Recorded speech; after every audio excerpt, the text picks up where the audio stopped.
أفضل الصلوات وأكمل التسليمات على من كان واسطة في تخليق السماوات والأرض، وكان نبيا حين كان سيدنا آدم بين الروح والجسد،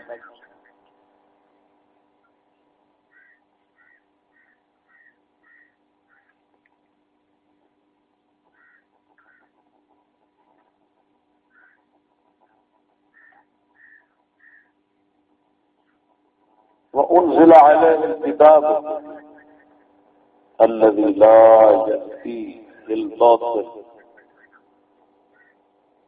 من بين يديه ومن خلفه ومن جميع جوانبه،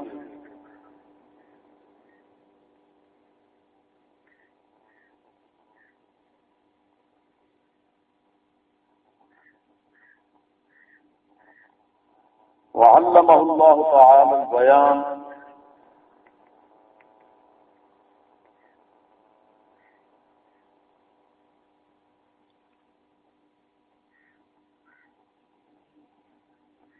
فبين معاني القرآن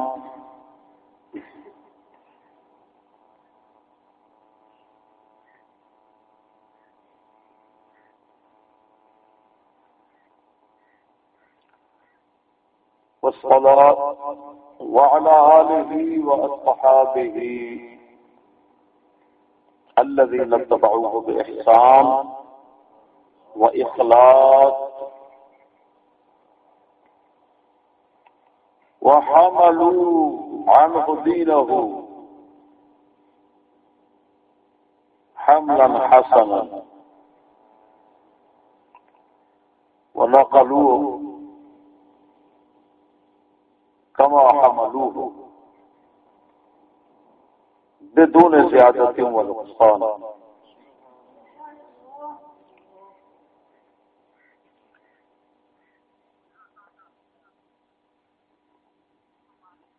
أما بعد فأعوذ بالله من الشيطان الرجيم. بسم الله الرحمن الرحيم.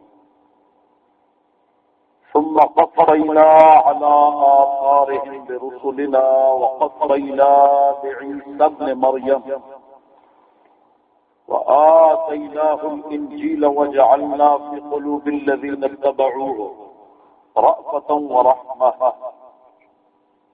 ورهبانية اتبعوها ما كتبناها عليهم إلا ابتغاء رضوان الله فما رعوها حق رعايتها فآتينا الذين آمنوا منهم أجرهم وكثير منهم فاسقون.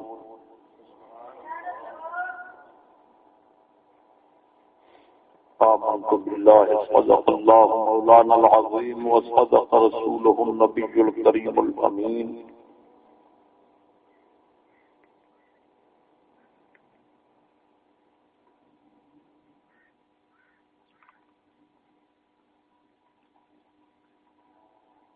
اللہ تعالی سے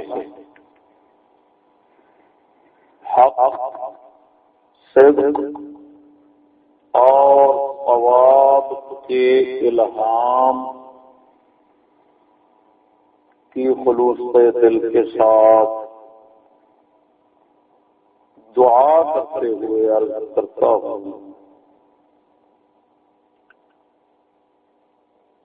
کہ عرصہ دراز سے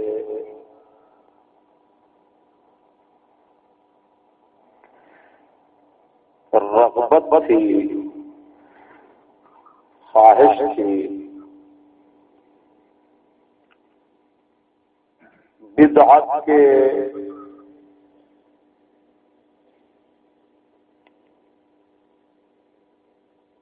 مسئلہ کی وضاحت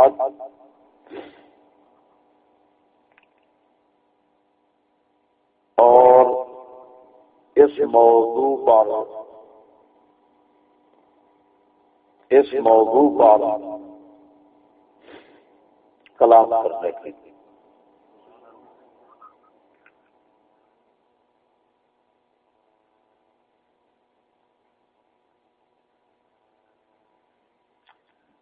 جس طرح سے حق بنتا ہے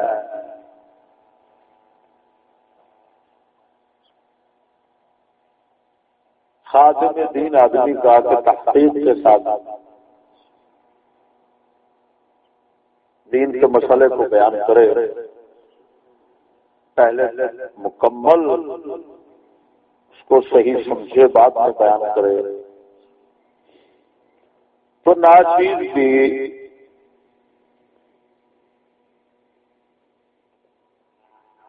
تاحال تحقیق میں مصروف رہا،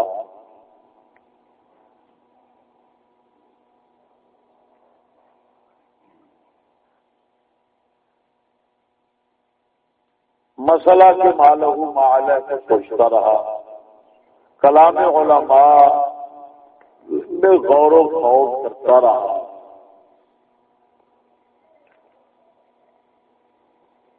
بہت بڑی ذمہ داری کا کام ہے دین کے کسی حکم شرعی کو بیان کرنا۔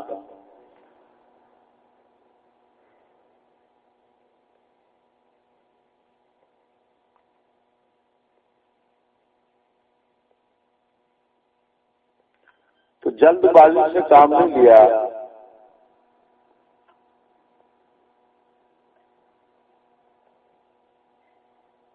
کہیں غلطی نہ ہو جائے۔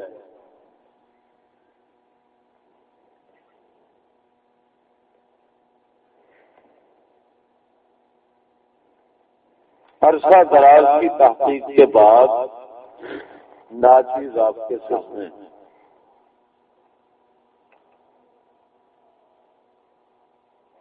جو کچھ کلام علماء سے سمجھا اور اللہ تعالی کی طرف سے جو کوئی بات ان کے کلام سمجھنے کے بعد ذہن دل دماغ میں آئی،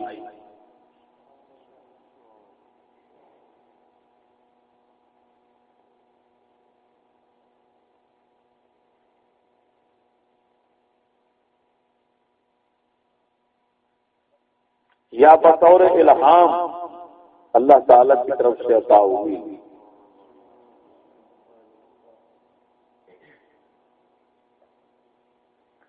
وہ آپ کے سامنے رکھوں گا۔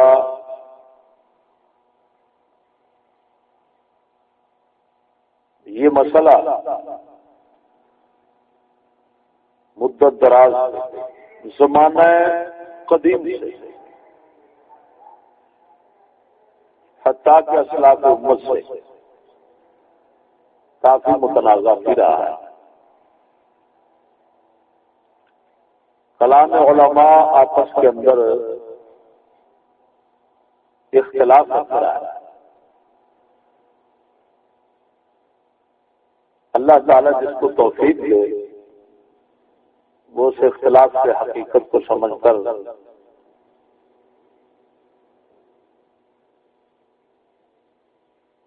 درست اور ثواب کو سمجھ کر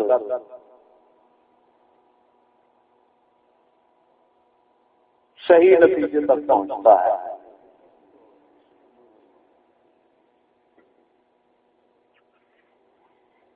بغیر عون الہی کے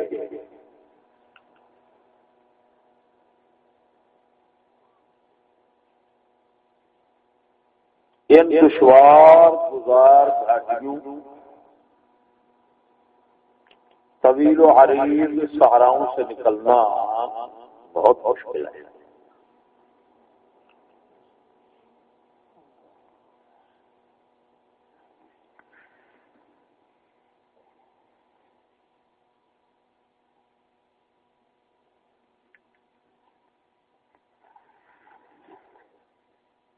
آج کل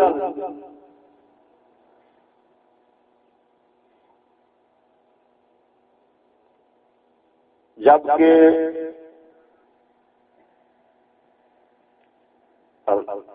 رفع علم اور ظہور جہل کا دور ہے. علم اٹھ گیا ہے، جہالت رہ گئی ہے، نور خداوندی سینوں سے نکل گیا ہے. بلکہ نور خداوندی نکلا کیا ہے، وہ سینے ہی نہیں رہے جن میں نور خداوندی آئے. الا ما رحم ربی ان ربی غفور رحیم، الا ما شاء اللہ.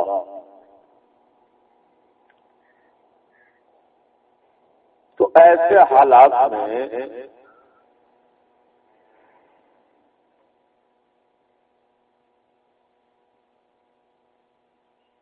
لوگوں کی صحیح رہنمائی کرنا اور خصوصاً اس بدعت کے مسئلے میں صحیح رہنمائی کرنا یہ بہت ہی مشکل کام ہے. میری سمجھ اور مطالعے کے مطابق اس وقت دور کو جب دیکھتا ہوں تو افراط و تفریط کا شکار پاتا ہوں. لوگوں کو بیان کرنے والے کوئی حد سے نیچے چلے جاتے ہیں، کوئی حد سے اوپر چلے جاتے ہیں، اعتدال پر قائم نہیں رہتے. خصوصاً یہ جو ہلاک کا ٹولہ جو وہابیوں کا ہے نا، انہوں نے تو بدعت کے موضوع پر ایسا طوفان کھڑا کر رکھا ہے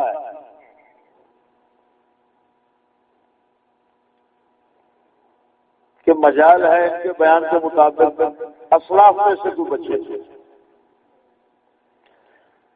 ویسے تحقیق تو یہ ہے کہ ان کے نزدیک شرک بھی امور عامہ میں سے اور بدعت بھی امور عامہ میں سے ہے. یہ سمجھتے ہیں شرک بھی سب اللہ سے لے کر مخلوق تک سارے کرتے ہیں، اور مخلوق سے لے کر خالق تک سب شرک کرتے ہیں. کیونکہ یہ جاہلوں کا ٹولہ کہتا ہے کہ مخلوق سے مدد مانگنا شرک ہے اور مخلوق سے مدد اللہ تعالیٰ خود مانگتا ہے. ان تنصروا اللہ ینصرکم، اگر تم اللہ کی مدد کرو گے تو اللہ تمہاری مدد کرے گا. تو یہ کہتے ہیں بے وقوف وہابی جو ہیں وہ کہتے ہیں کہ جب اللہ تعالیٰ مدد مانگتا ہے تو وہ بھی مشرک ہوگا. یعنی ان کے خبیث مذہب کا لازمی نتیجہ ہے، اگرچہ قول نہیں ہوگا لیکن لازم مذہب ہو جاتا ہے. تو ان کا لازم مذہب یہی ہے کہ جب یہ خبیث اپنے مذعوم شرک کو لے کر چلتے ہیں تو شرک کی حقیقت ان کے سامنے یہ آتی ہے کہ جی مدد مانگی تو بس شرک ہو گیا. عطائی اور ذاتی کا یہ فرق کرتے نہیں ہیں. لہذا جب یہ فرق نہیں کرتے تو ان کے استاد کے مطابق جب مدد مانگنا اللہ تعالی کے غیر سے شرک ہے تو اللہ تعالیٰ مدد مانگ رہا ہے مخلوق سے. ان کے مذہب کے مطابق یہی حال بدعت کا ہے. انہوں نے بدعت کو ایسے لے کر چلایا ہے حدیثوں نے کہ اسلاف امت جو ہے اس کے اندر کرو، حتیٰ کہ سیدنا فاروق اعظم جیسے بھی بدعت بن جاتے ہیں. بلکہ بعض وہابیوں کی کتابوں کے اندر آیا بھی، بعض پرانے وہابیوں کی کتابوں میں یہ دیکھنے میں آیا ہے کہ اول بدعتی فاروق اعظم ہے.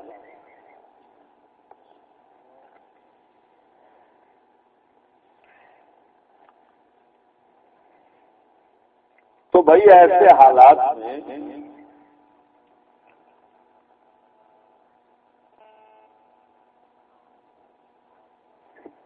جب کہ ایک طرف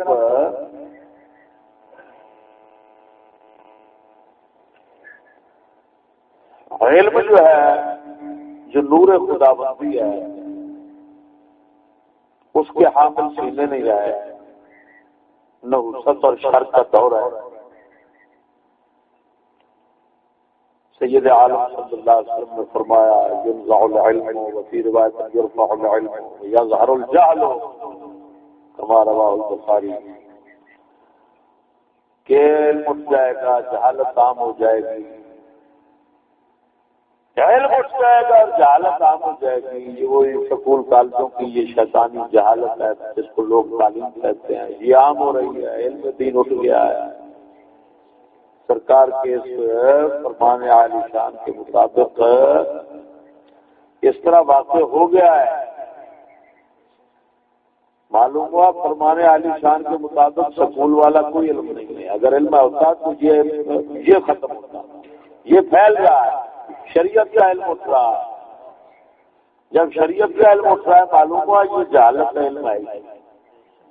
یہی وجہ ہے کہ معاشرے جو ہے نا، معاشرہ وہ دور جاہلیت کی یاد تازہ کرتا ہے. کیوں کہ جہالت عام ہو رہی ہے.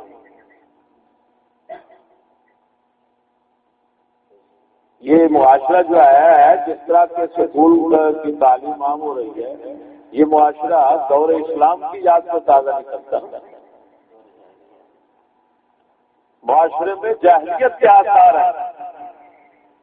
لا تبرجنا تبرج الجاہلیت الاولی، عورتوں کا بے پردہ فاش، یعنی یہ سب دور جاہلیت کی یادیں ہیں، یہ اسلام کی یادیں نہیں.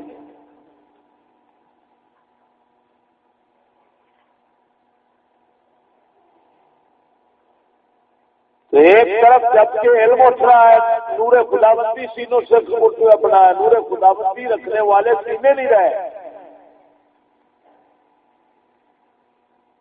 دوسری طرف جو رہ گئے وہ جو حالات والا ہے وہ صحیح حقیقت کو یا سمجھتا نہیں یا بیان نہیں کرتا.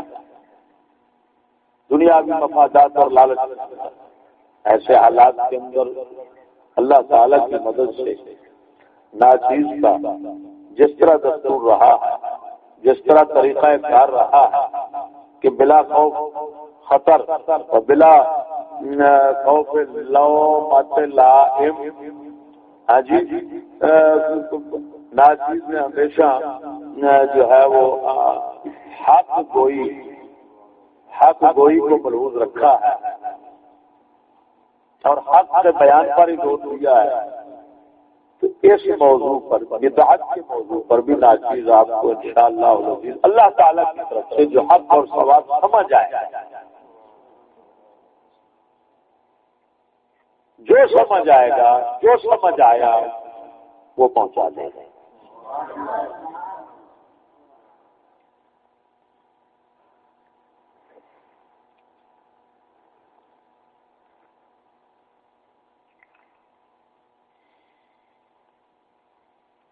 عزیزم،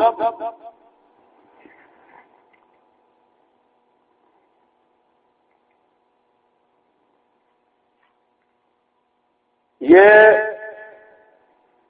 بدعات کا لفظ استعمال ہوتا ہے نا وادیوں کے بعد تو خصوصاً شرک و بدعات بہت استعمال ہوتا ہے کہ نہیں. اسی وجہ سے لوگوں کے اندر تو شرک اور بدعات کا لفظ کثرت سے استعمال کرنا وہابیت کی پہچان بن گیا ہے کہ نہیں. کوئی استعمال کرے تو لوگ سمجھتے جواب بھی ہوگا.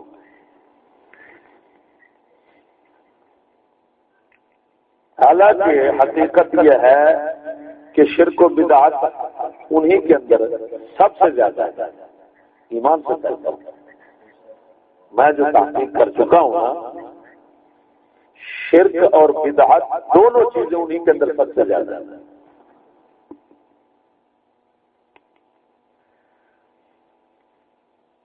لیکن ہم قوم غافل جاہل، وہ جانتے نہیں، اپنے آپ کو نہیں جانتے، اپنے احوال کو نہیں جانتے. کل حزب بما لدیہم فرحون، خوش کر رہے ہیں اپنے اس دلالت اور گمراہی.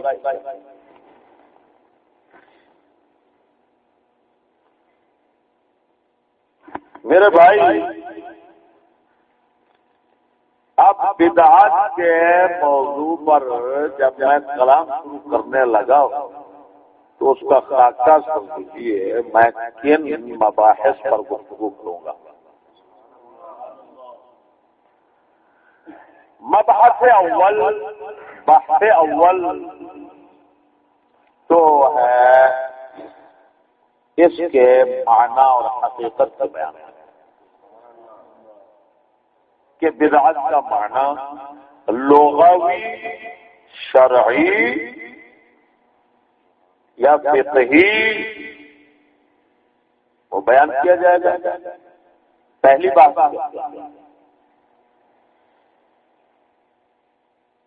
مخالفین موافقین کے کلام کو جمع کیا جائے گا.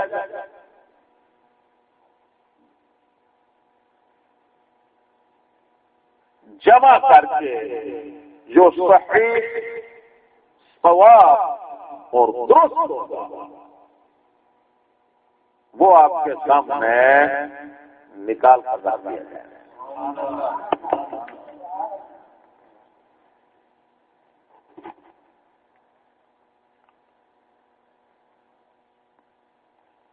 معنی کے اندر جو اختلاف، جو اقوال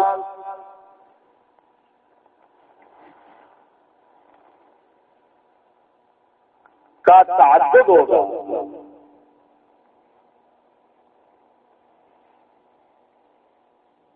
اس کو پوری طرح بیان کیا جائے گا انشاءاللہ.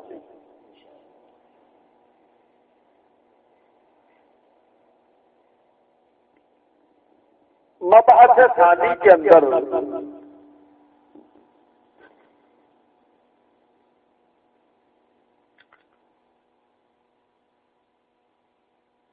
بیان کیا جائے گا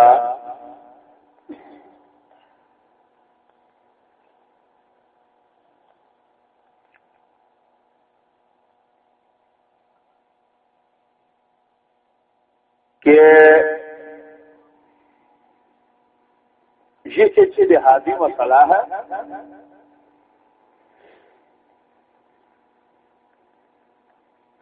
کہ خلافات ائمہ کو سامنے رکھا جائے گا. دوسری بات کے اندر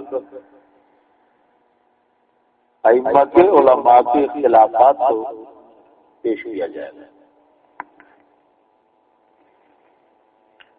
تیسری بحث کے اندر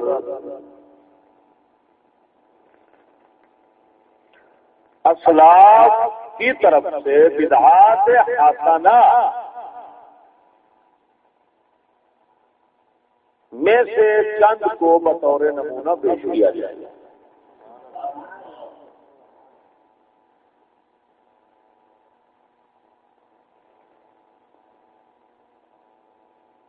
یا اس کو چوتھی رکھو. تیسری میں احادیث اور اسلاف سے ثابت کیا جائے گا بدعات کے حسنہ ہونے کو، اور چند بدعات کے حسنہ ہونے، بعض بدعات کے حسنہ ہونے کا ثبوت پیش کیا جائے گا احادیث سے اور اسلاف کے اقوال سے.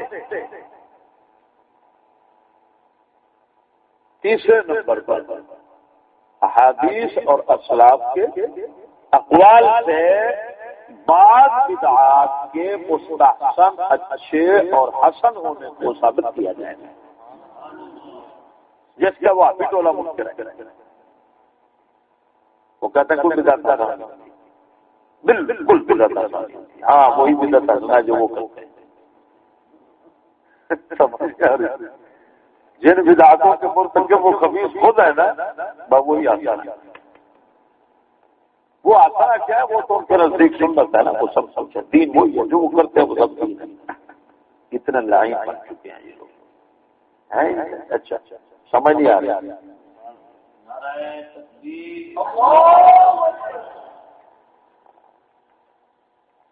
سمجھ نہیں آئی. تو تیسرے نمبر پر بدعات حسنہ آج چند مثالیں پیش ہوئی ہیں. چوتھا اور جناب کی نا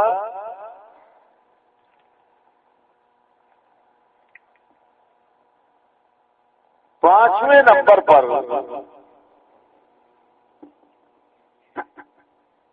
انشاءاللہ العزیز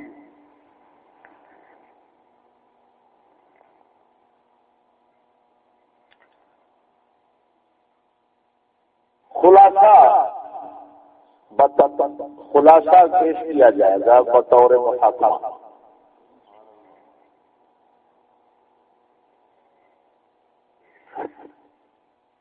تو اولاً حضرت ناچیز جناب کے سامنے بدعت کی حقیقت پیش کرتا ہے، معنی تعریف پیش کرتا ہے. اگلی بات کا بھی سمجھ آئے گی، پہلے اس کی حقیقت اور معنی سمجھ آ جائے. اس سلسلہ میں سب سے پہلے عرض کروں گا اس کا لغوی معنی. کون سا؟ کہ لغوی معنی کیا ہے؟ لغت میں بدعت کس کو کہتے ہیں؟ سو لغت والے اس بات پر متفق ہیں البدعۃ اسم من الابتداع کالرفعۃ اسم من الارتفاع،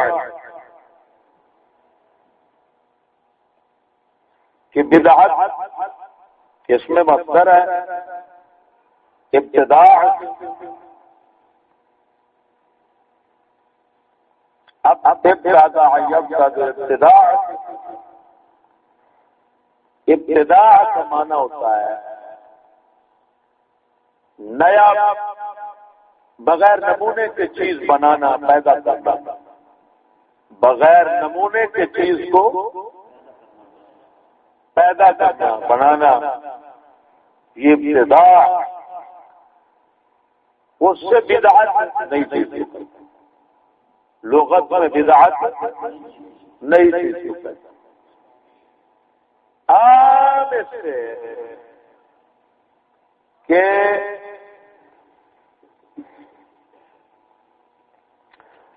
اس کی کوئی مثال ہو پہلی جنم. اللہ تبارک و تعالی بدیع السماوات والارض، آسمانوں اور زمینوں کو نیا پیدا کرنے والا ہے. کیا مطلب؟ کہ اللہ تعالی نے جب آسمان و زمین کو پیدا فرمایا تو اس کے سامنے کوئی نمونہ نہیں، کوئی مثال نہیں تھی جس کو دیکھ کر اللہ نے بنایا. سمجھ نہیں آ رہی؟ اگرچہ زمین و آسمان کی اصل موجود تھی، وہ پانی ہے، پانی پر جاگ پیدا ہوئی، اس سے اللہ تعالیٰ نے زمین کو بنایا، آسمانوں کو بنایا. تو یہ آسمان و زمین کی اصل پانی ہے، پانی کا جوہر اور مادہ ان کی اصل ہے. تو اصل سے بغیر نہیں پیدا کیا اللہ تعالیٰ، اس کی مادہ اور اصل ہے. یہ ایک اور بات ہے کہ پھر اس مادے اور اصل کا سلسلہ کہیں منقطع ہو جائے گا، اور آدم سے ہی پھر وجود میں لانے والے نے کائنات کو وجود میں لایا ہوگا اللہ تعالیٰ نے. کیونکہ کائنات ساری جو ہے جب وہ اس کی ہر جمی انواع کو مد نظر رکھتے ہیں تو آخر اس کی ایک نوع ایسی آئے گی کہ جو بالکل آخری ہوگی اور پھر وہ معدوم ہوگی، نیست ہوگی. اللہ تعالیٰ نے اس کو حاصل کیا ہوگا اور وجود میں لایا ہے. وجود کی دولت صفت اس کو عطا کی. سمجھ نہیں آ رہی؟ لیکن آسمان و زمینوں کو بدیع اللہ تعالیٰ کو اور مبدع جو کہا جاتا ہے، اللہ تعالیٰ بدیع اور مبدع ہے. اس کا معنی یہی ہے کہ اللہ تعالیٰ نے آسمان و زمینوں کو بغیر نمونے سے پیدا کیا. سمجھ نہیں آ رہی؟ کائنات جو ہے وہ کسی نہ کسی چیز کو بناتے ہیں تو مخلوق لوگ جو کچھ چیز ایجاد تیار کرتے ہیں وہ نمونہ سامنے رکھتے ہیں. یہ سائنسی اشیاء جو آپ کے سامنے ہے ان کا کوئی نمونہ ہے. کوئی انسان کے نمونے کو دیکھ کر انہوں نے مشینری تیار کیا ہے، کوئی پرندوں کو دیکھ کر مشینری تیار کیا ہے، کوئی کسی چیز کو یہ نمونے ہیں. اللہ تعالیٰ نے آسمان زمین کو بغیر نمونے اور مثال کا پیدا کیا. اس وجہ سے مبدع اور بدیع کوئی نہیں، اللہ تعالی کے سوا مبدع بدیع، اور ہر وہ چیز جو مثال اور نمونے کے بغیر بنے گی اس کو جو بھی دیکھے گا، کیونکہ وہ بالکل نہیں ہوگی، اس کو جو دیکھے گا تو حیران ہو جائے گا، عجیب، اس کو عجیب لگے گی، اسی وجہ سے بدیع بدیع بمعنی عجیب بھی استعمال ہوتا ہے. سمجھ نہیں آ رہا. تو اللہ تبارک و تعالی کا اسم بدیع مبدع، اس کا کیا معنی ہے؟ بغیر نمونے کے پیدا کرنے والا. بولو بولو بولو بولو بولو. اور یہ جو ہے بدعت، اب اس کا معنی کیا ہوگا؟ نہیں، یہ لغت میں کیا ہے؟ نہیں.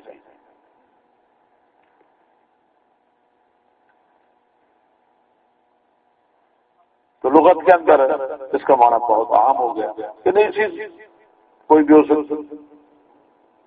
سمجھ نہیں آ رہی.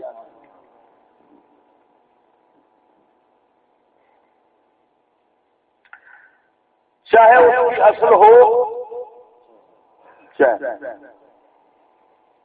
اس کے لیے اتنا شرط ہے کہ لغت کے اندر کہ مثال اس کی ہونی چاہیے، اصل چاہے ہو جائے. بات بولیں گے. بدعت کے لیے لغت میں کیا ضروری ہے کہ مثال اس کی، نمونہ اس کا پہلے عام دین کے اس کی اصل ہو، یا یہ لغت میں بدعت کا معنی ہے. نئی چیز یعنی جس کا کوئی اصل، جس کا نمونہ نہ ہو، جس کی مثال نہ ہو، چاہے اس کی اصل ہو یا، یہ بدعت کا لغت کا معنی ہے.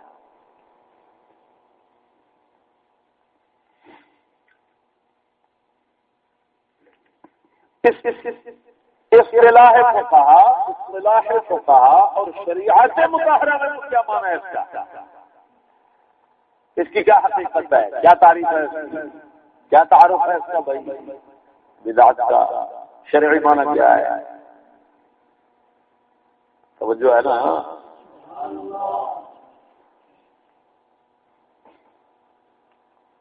اب اس کے شرعی اور جو فقہی معنی ہے نا،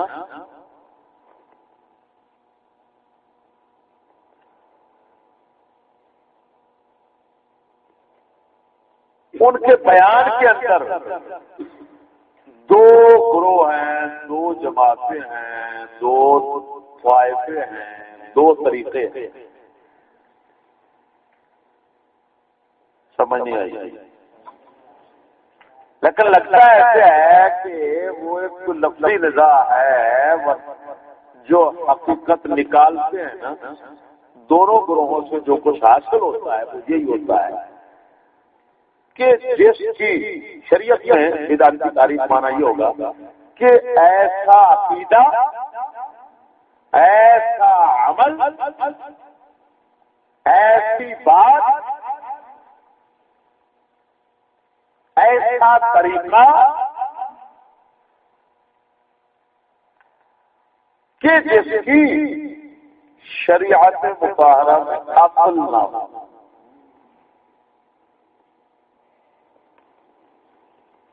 کیا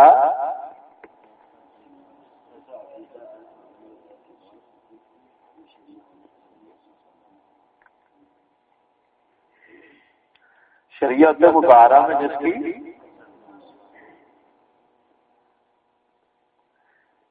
جب یہ معنی اس کا ہو جاتا ہے بالکل اس کی اصل نہ ہو،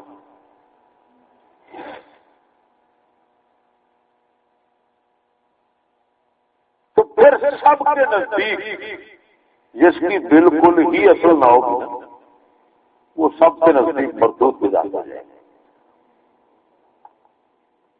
اس کی کوئی شریعت میں گنجائش نہیں.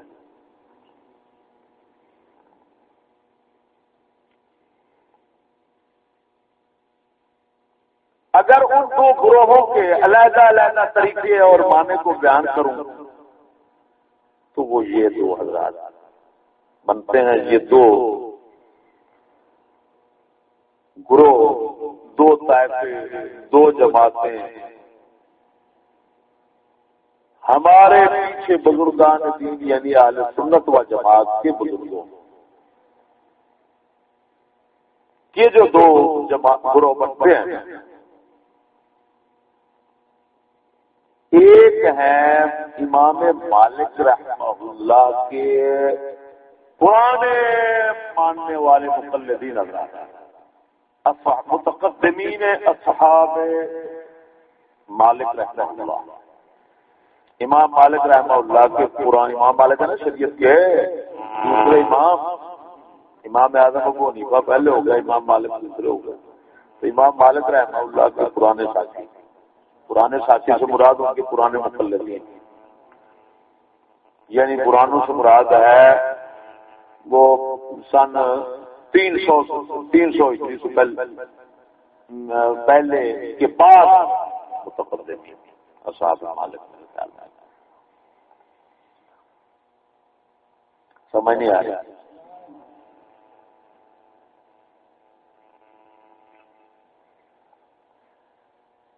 پھر ان کی بات کے اندر اتباع کی اور جو بعض متاخرین حضرات ہیں ان کے وہ ان کے ساتھ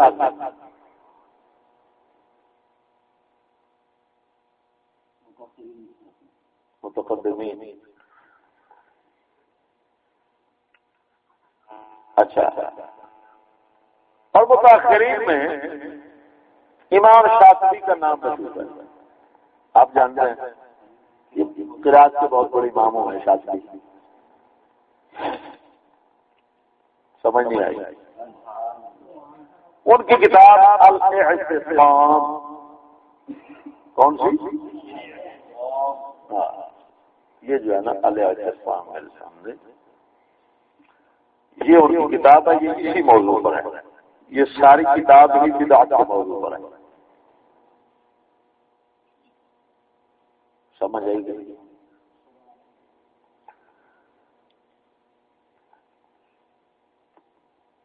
ایک ان کا طریقہ شمار ہو گیا، طریقہ شافعیہ ہے، بدعت کے معنی میں کے بیان میں طریقہ ہے شافعیہ۔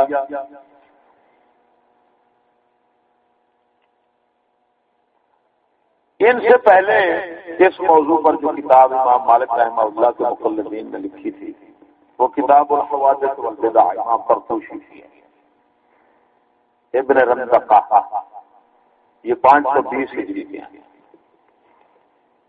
کتنا دیر؟ امام شافعی کو آپ جانتے ہیں، یہ پہلے امام طرطوشی جو ہے نا، یہ پہلے ابو بکر طرطوشی۔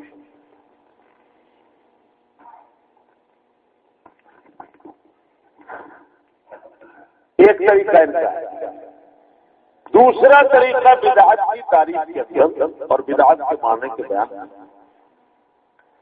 وہ ہے شافعیوں کا اور احناف کا، حنفیوں کا اور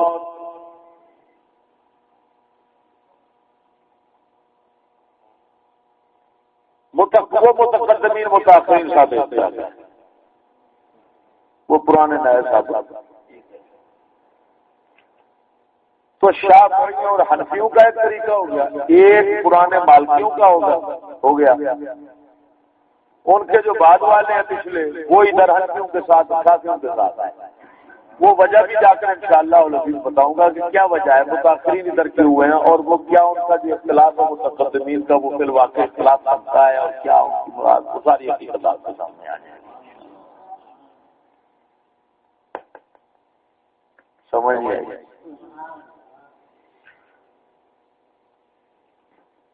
دونوں طریقوں کا خلاصہ نکال کر جو بیان کرنے والے حضرات ہیں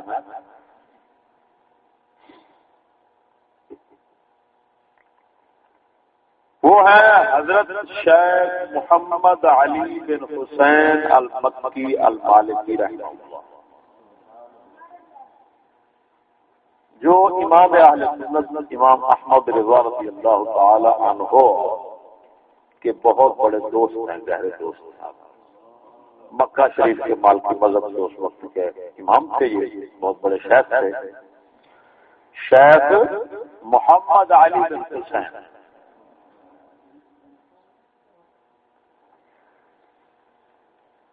کتاب تھی امام قرافی کی الفروق،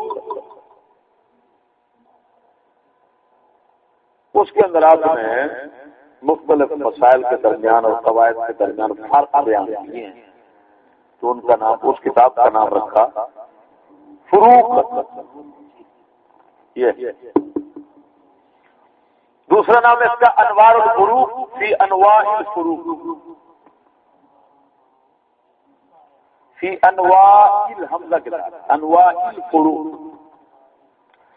امام ابو العباس احمد بن ادریس قرافی مالکی رحمہ اللہ سن 684 ہجری کے یہ امام ہے، مشہور سلطان العلماء عز الدین بن عبد السلام کے یہ شاگرد خاص ہیں، جن کے یہ شاگرد خاص ہیں وہ شافعی مذہب کے تھے، یہ مالکی مذہب کے ہیں۔ یہ کس مذہب کے ہیں؟ تو حضرت یہ جو ہے نا امام قرافی مالکی،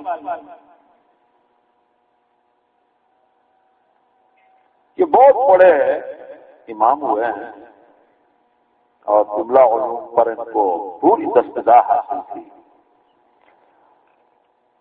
ان کی جو بھی کتاب پڑھی جاتی ہے وہ انتہائی تحقیق پر مبنی ہوتی ہے، اور ان کی مشہور کتاب جو ہے وہ امام فخر الدین رازی رحمہ اللہ کی الفحول فی الاصول پر شرح ہے، امام قرافی کی نفائس الاصول کے نام سے، نفائس الاصول 4 جلدوں۔ یہ امام قرافی انہوں نے یہ جو کتاب 4 جلدوں میں لکھی الفروق نا، اس کتاب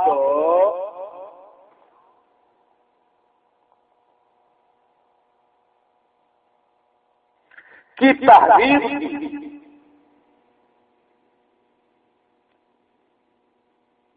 شیخ محمد علی بن حسین مکی مالکی نے، اس کا نام ہے تہذیب الفروق، یعنی انہوں نے اپنی طرف سے اصلاح کی کہ جو کچھ پڑھانا تھا پڑھایا، جو کم کرنا تھا اس کو کم کیا، تو اس کا نام رکھ دیا تہذیب الفروق۔ کیا رکھ دیا؟ یہ تہذیب الفروق جو ہے نا، یہ الفروق کے نیچے حاشیے میں چھپی ہوئی ہے، 4 جلدوں میں جو الفروق ہے اس کے نیچے یہ شیخ محمد علی بن حسین جو ہے نا ان کی کتاب، تو انہوں نے وہ دونوں طریقہ شافعیہ اور طریقہ شافعیہ، شافعیہ سے مراد حنفیہ بھی ساتھ ہے، لیکن میں اس کو یعنی طریقہ شافعیہ کے ساتھ اس وجہ سے تعبیر کرتا ہوں کہ امام شافعی رحمہ اللہ نے سب سے پہلے بدعت کی تاریخ پیش کی تھی۔ صحیح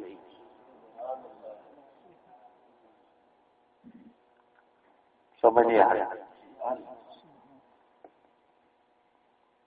تو یہ جو حضرت ہے نا شیخ محمد علی مالکی رحمہ اللہ، انہوں نے خلاصہ بطور جو کچھ پیش کیا ہے نا دونوں طریقوں کا، اس خلاصے کو پیش کرنے سے پہلے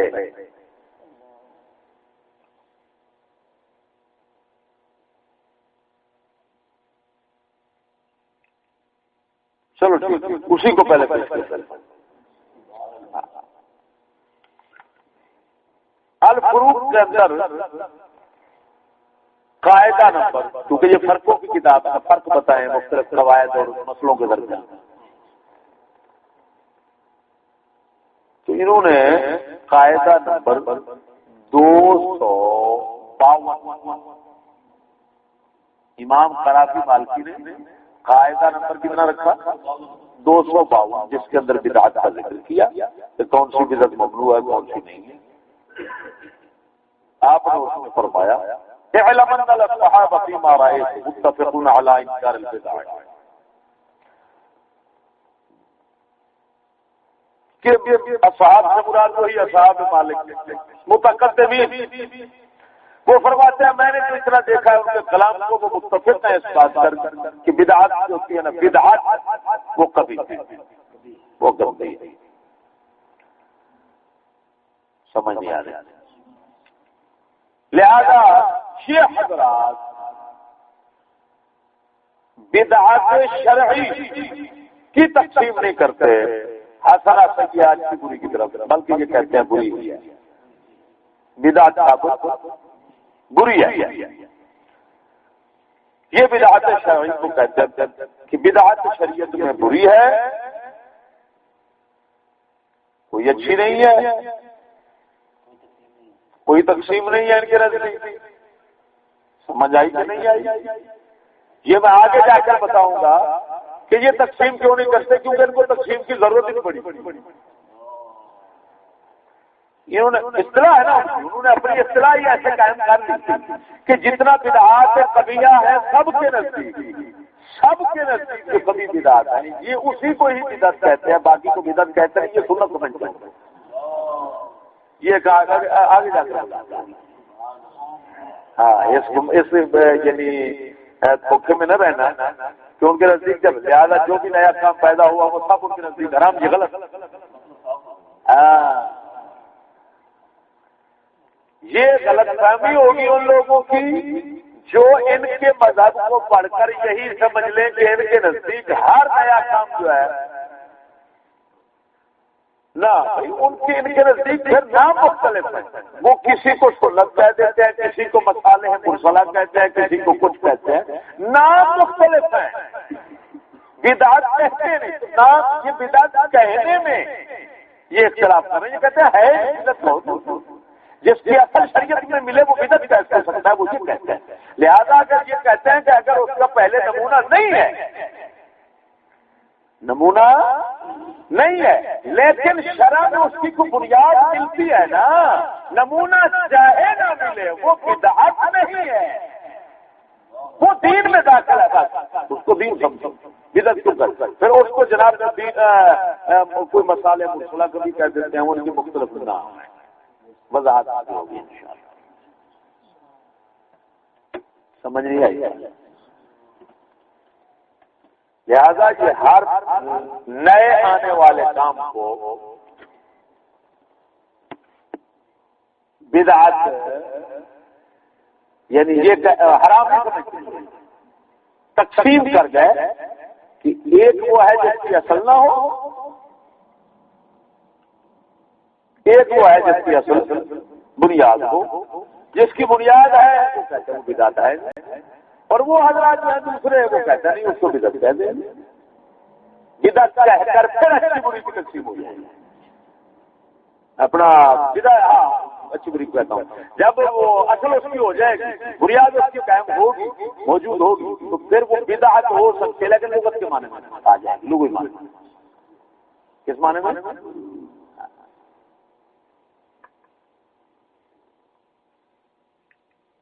سمجھ نہیں آئی؟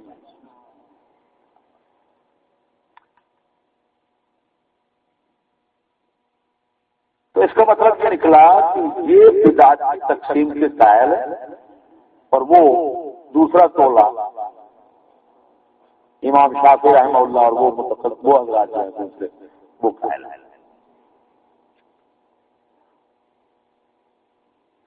اور فرق دونوں کا یہ بھی سمجھا جاتا ہے، دونوں طریقوں کا فرق۔ خلاصہ بطور یہ جو نکالا ہے شاید مکی مالکی رحمہ اللہ میں پیش کرتا ہوں آپ کو، سمجھ نہیں آئی؟ تو اسی پہ تو وہ شیخ کرافی رحمہ اللہ نے جو فرمایا اعلم ان الاصحاب فيما رأيت متفقون على انکار البدع نصب على ذلك ابن ابی زید، ان کے مذہب کے بہت بڑے امام ہوئے ابن ابی زید القیروانی، تو انہوں نے اس پر اس کی وضاحت کی ہے لیکن والحق و تفصیل امام قرافی فرماتے ہیں حق یہ ہے، یہ متاخرین کہتے ہیں، یہ ادھر ہے دوسروں کے ساتھ، یہ دوسری جماعت جو ہے نا جو تقسیم کے قائل ہیں، یہ تو تقسیم وہ متقدمین تو نہ ہوا، متاخرین تقسیم کے قائل ہیں، تو یہ متاثرین میں سے یہ کہتے ہیں الحق و تفصیل، حق تفصیل ہے۔ پھر آپ نے پانچ قسمیں جو امامی عز الدین بن عبد السلام نے پیش کی ہیں، پانچ قسمیں جو بیان کی ہیں انہوں نے پیش کی ہیں۔ خیر میں طریقہ پیش کر کے پہلے فرق دونوں طریقوں کا وہ پھر تفصیل کی طرف آتا ہوں۔ والذی عبارت پڑھ رہا ہوں ان کی شیخ مکی مالکی، جو اسی 252 قاعدے کے تحت آپ نے تہذیب اپنی میں کلام کیا ہے، یعنی اپنی تہذیب کتاب کے اندر جو کلام میں کیا اور جا کر اس کا خلاصہ نکالا ہے، وہ فرماتے ہیں دونوں طریقوں کو۔ والذی یتحصل من جمیع ما ذکر ان طریقۃ اصحاب مالک المتقدمین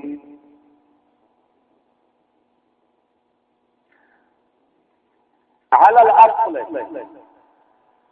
واختارها الشاطبي وبنى عليها كتابه الاعتصام من أن البدع لا تكون إلا قبيحة منهية عنها على أمور ثلاثة مبنية على أمور ثلاثة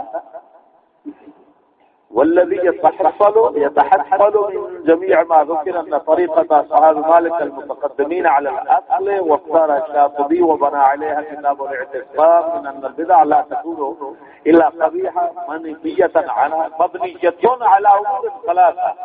الأول هو أن البدعة حقيقة فيما لم يفعل في الصدر الأول ولم يكن له أصل من أصول الشرع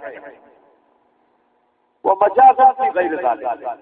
الأمر الثاني أن جميع ما ورد في ذم البدع من نحو قوله صلى الله عليه وسلم كل بدعة ضلالة باق على عمومه. الأمر الثالث هو القول بأن البدع لا تدخل إلا في العاديات التي لا بد فيها من التعبد وأن طريقة انقسام البدع إلى قبيحة وحسن والقبيحة إلى حرام واصل إلى حد الكفر أو إلى حد الكبيرة.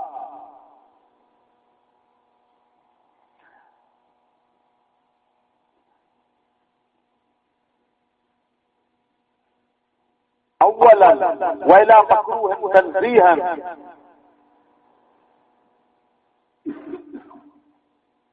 والحسن إلى واجب ومندوب ومباح التي اختار الأصل وابن الشاق ومحمد الزرقاني بل جرى عليها عمل أصحاب مالك المتأخرين كالزقراء وغيره وبنى عليها الأصل الفرق بين القاعدتين المذكورتين وإليها ذهب الإمام النووي والإمام ابن عبد السلام الشيخ القرافي وغير واحد من أصحاب الشافعي مبنية على ثلاثة أمور أيضا.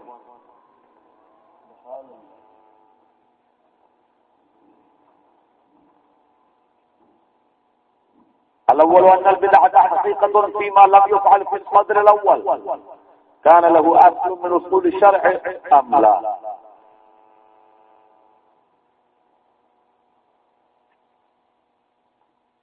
الأمر الثاني أن جميع ما ورد في البدع من نحو قوله صلى الله عليه وسلم كل بدعة ضلالة عام مخصوص. الأمر الثالث القول بأن جميع المخترعات من العاديات ولو لم يلحقها شائبة تعبد تلحق بالبدع تفصيل كالعبادات المخترعة. یہ ہے کلام اس کا خلاصہ یہ ہے کہ دو طریقے ہیں نا، ایک شافعی متقدمین مالکیہ اور امام شافعی کا طریقہ، دوسرا شافعی اور حنفیہ کا طریقہ، شافعی اور حنفیہ کا طریقہ. یہ دو طریقے جو ہیں فرماتے ہیں، پہلا طریقہ جو وہ مالکیوں کا ہے، کن کا ہے؟ ان کے نزدیک توجہ بدعت صرف کبھی ہے، حسن نہیں۔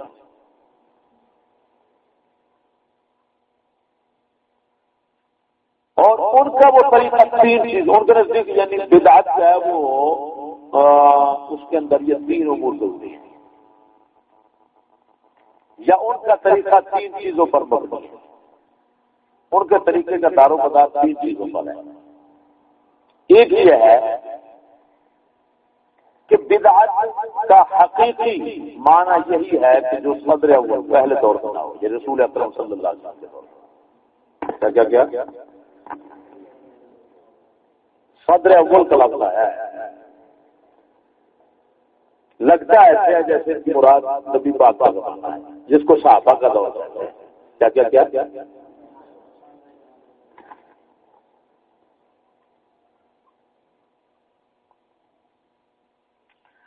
تو بدعت کا حقیقی معنی کیا ہوگا؟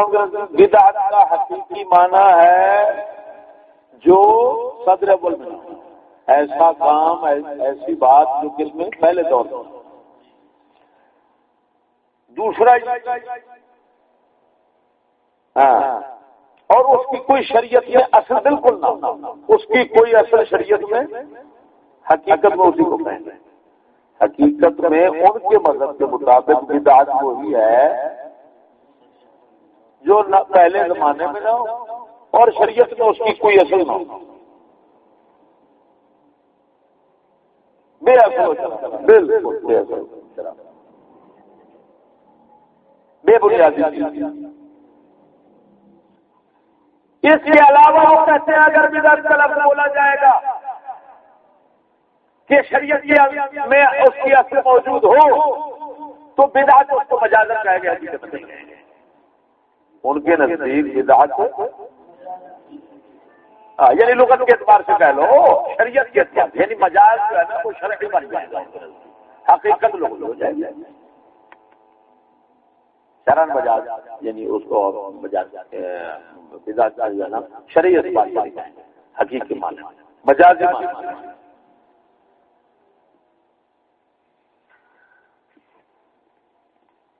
سمجھ نہیں آ رہی۔ دوسری بات جس پر دار و مدار ہے ان کے طریقے کا،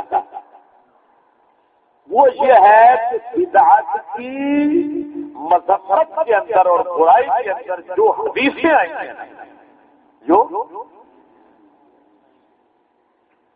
وہ عام ہے، اپنے عموم پر باقی ہیں، ان سے کوئی چیز مستثنا نہیں ہے، لہذا ان کے نزدیک بدعت کی کوئی تقسیم نہیں ہے۔ جو سمجھ نہیں آ رہی، جو حقیقی بدعت ہے اس کی کوئی، یعنی حقیقی مطلب ہے حقیقی معنی میں اس کی کوئی تقسیم نہیں، لہذا وہ کہتے ہیں کل بدعت ضلالہ۔ اس طرح کی جو حدیث ہے آئی وہ جو ظاہری معنی ہے وہی مراد ہے، لہذا بالکل ہر بدعت کے نزدیک ضلالہ ہے۔ بولو۔ تیسری بات جس پر ان کے طریقے کا دار و مدار ہے وہ یہ ہے کہ جو امور عادیہ ہوتے ہیں، امور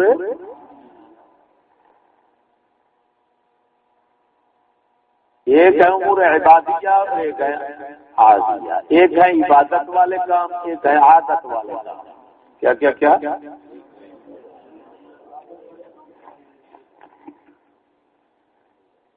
جو عادت والے کام ہیں نا، کپڑے پہننا، کھانا پینا، سونا بیٹھنا، بولنا چالنا، یہ عادی کام ہے، عادت کے طور پر کیے جاتے ہیں۔ وہ کہتے ہیں کہ ایک ہیں پھر وہ کہ جو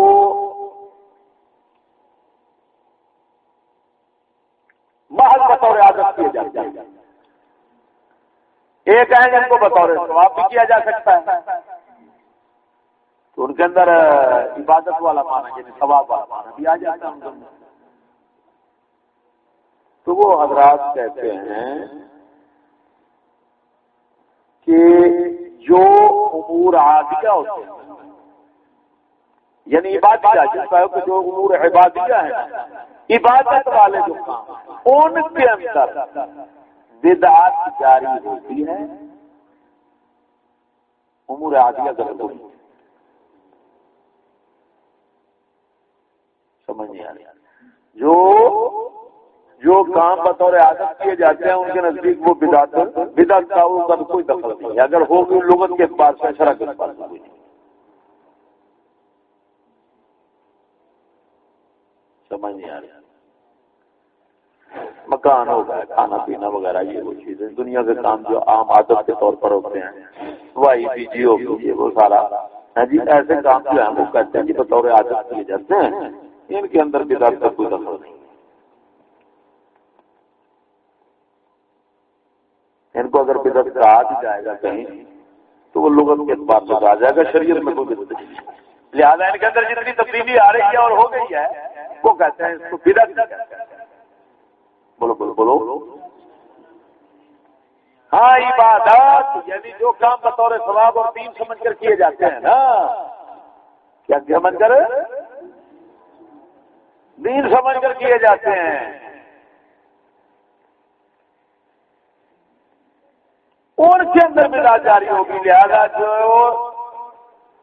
جن کی اصل نہ ہو، ارے بھائی وہ بدعت ہو جائے اور کبھی ہوگی پھر بس اس کی اور گنجائش نہیں۔ ان کے طریقے کے مطابق بدعت کے لیے 3 چیزوں کا ہونا ضروری ہے۔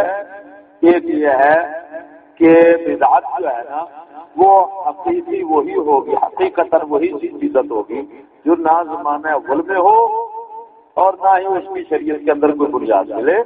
دوسرا یہ ہے کہ حدیث پاک میں جو کچھ آیا بدعت کی مذمت میں وہ سب اپنے عموم پر باقی، اور تیسرا یہ ہے کہ بدعتیں امور عادیہ کے ساتھ ان کا کوئی تعلق نہیں ہے، امور عبادیہ کے ساتھ۔ یہ ایک طریقے کے 3 امور ہیں۔ دوسرا طریقہ جو بدعت کو قبیح اور حسنہ کی تقسیم کرنے والے ہیں، یہ لوگ تقسیم کرتے ہیں کہ بدعت اچھی بھی ہوتی ہے، بری بھی ہوتی ہے۔ یہ کون ہے؟ شافعی اور ہم حنفی لوگ جو ہمارے بزرگ ہوئے حنفی، یہ کہتے ہیں کہ بدعت کیا ہوتی ہے؟ بری بھی ہوتی ہے، حرام بھی ہوتی ہے، کفر تک بھی پہنچتی ہے، اور کیا کیا ہے جی، مکروہ تنزیہ تک بھی آ جاتی ہے۔ بولتے نہیں یار۔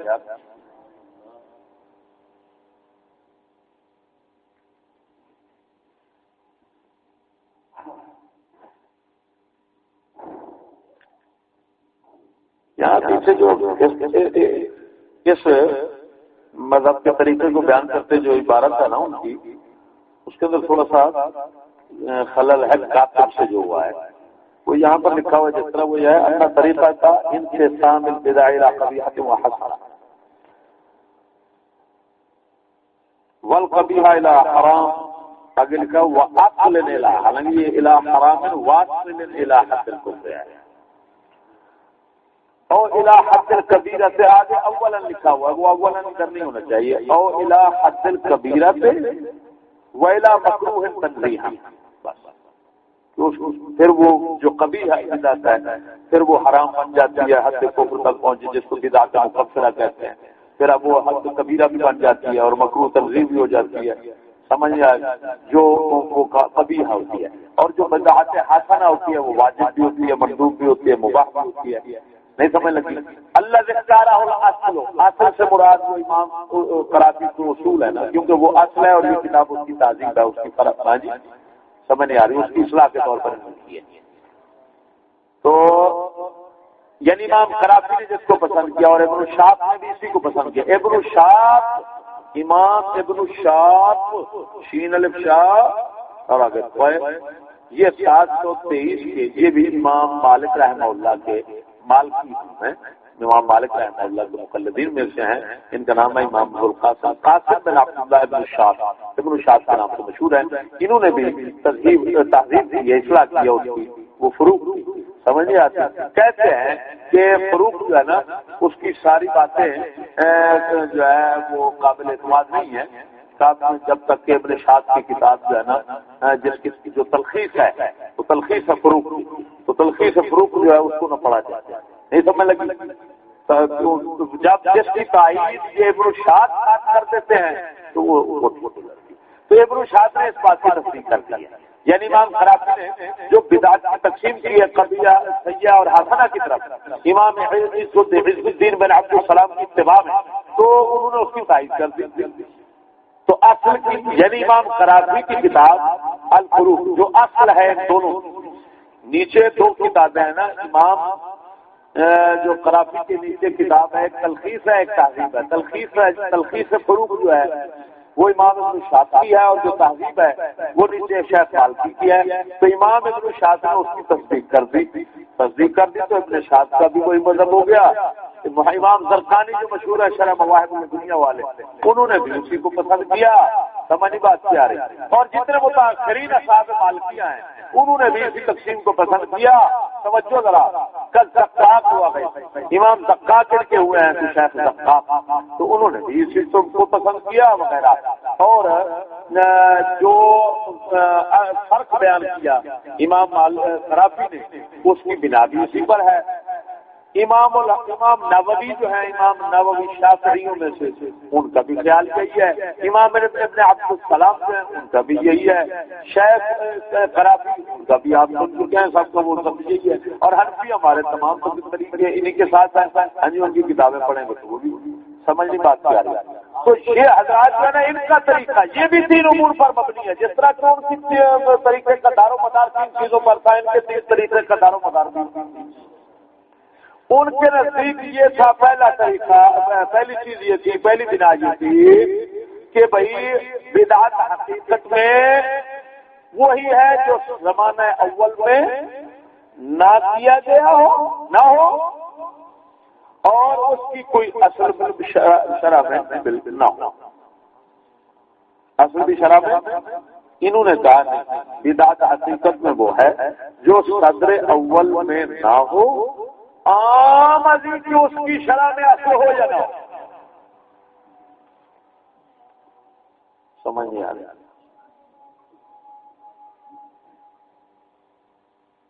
فرق ہو گیا. انہوں نے کہا کہ نہ تو وہ صدر اول میں ہو, زمانہ اول میں ہو, اور نہ ہی اصل ہو. انہوں نے کہا نہیں جی, زمانہ اول میں نہ ہو چاہے اصل ہو جائے. ٹھیک ہے نا.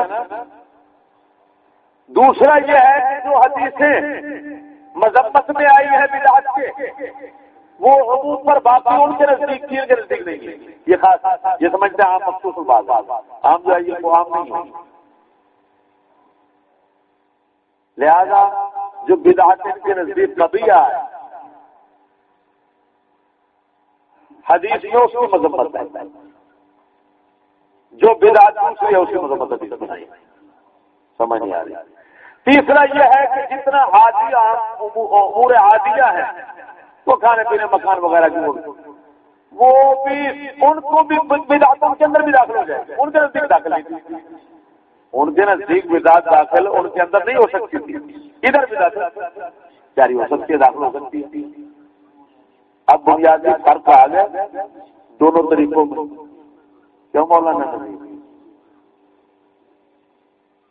بیان بدعت کے اندر علماء کے یہ دو طریقے ہیں. ایک طریقہ متقدمین مالکیہ کا, یا اس کا نام رکھ لو طریقہ شافعیہ.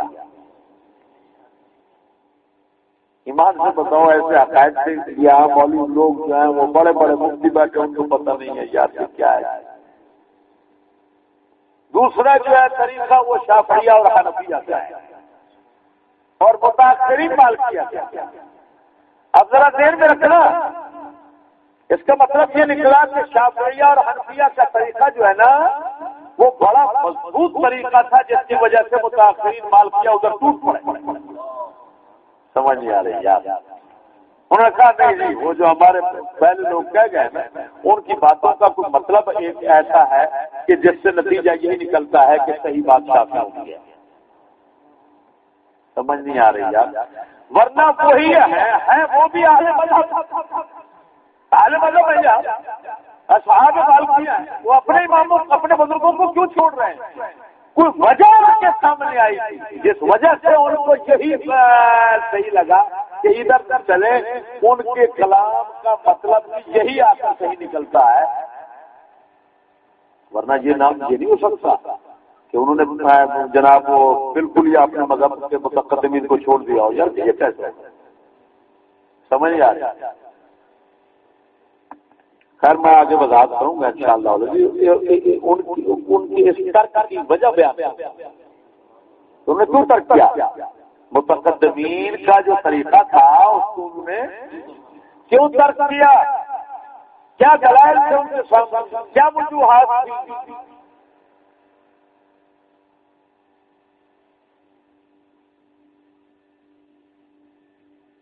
اب سمجھ آ گئی نا.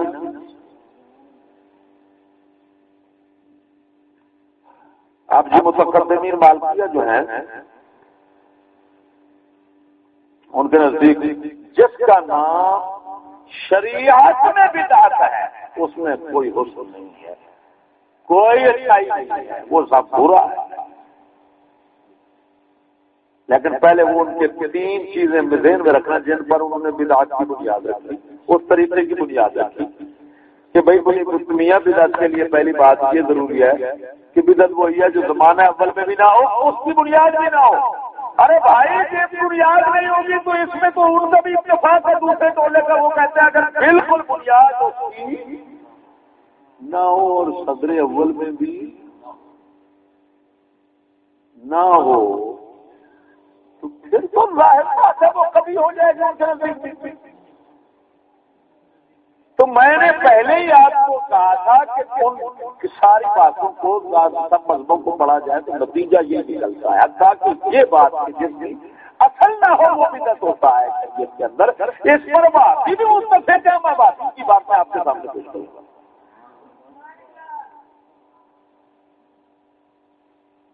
سمجھ بات کیا ہے؟ ان کا جو طریقہ خبیثہ ہے اس کو میں نے پاتے رکھا ہوا ہے. یہ اپنے علماء اپنے بزرگوں کے طریقے کی بات کر رہا ہوں. سمجھ نہیں آ رہی. ان کا کیونکہ وہ بے بنیاد لوگ ہیں ان کا کوئی طریقہ نہیں. وہ کبھی ادھر سے لے لیتے ہیں کبھی ادھر سے لے لیتے ہیں. وہ چور ہے چور. وہ کیا ہے؟ ہاں ان کا نہ کچھ پیچھے امام ہے. امام ان کا ابلیس پہلے گزرا. آپ اس کا کوئی اصول ہے ایمان سے بتاؤ. اس بغیرت کی کیا اصول ہے؟ یا ان کے پہلے خارجی لوگ گزرے ہیں. خارجیوں کا کوئی اصول ہے کیا؟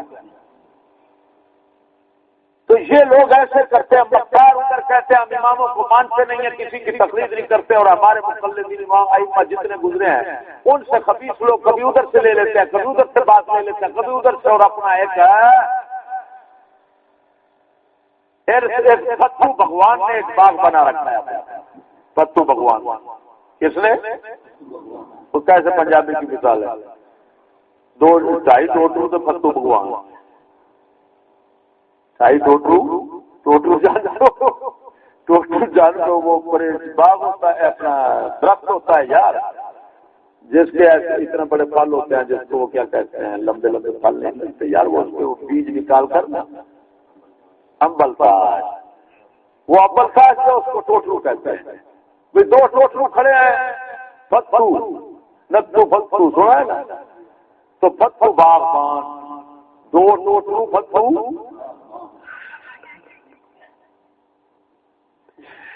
ان تقریروں کے 2 فتو ہے 2 ٹوٹرو ہے فتو باغبان بنا ہوا ہے. حضرت امام ہے اور جناب امت کے پیچھے صاحب ہے. بلے بلے امت نکالو تو کتنی ہے 2 ٹوٹرو 2 اور فتو.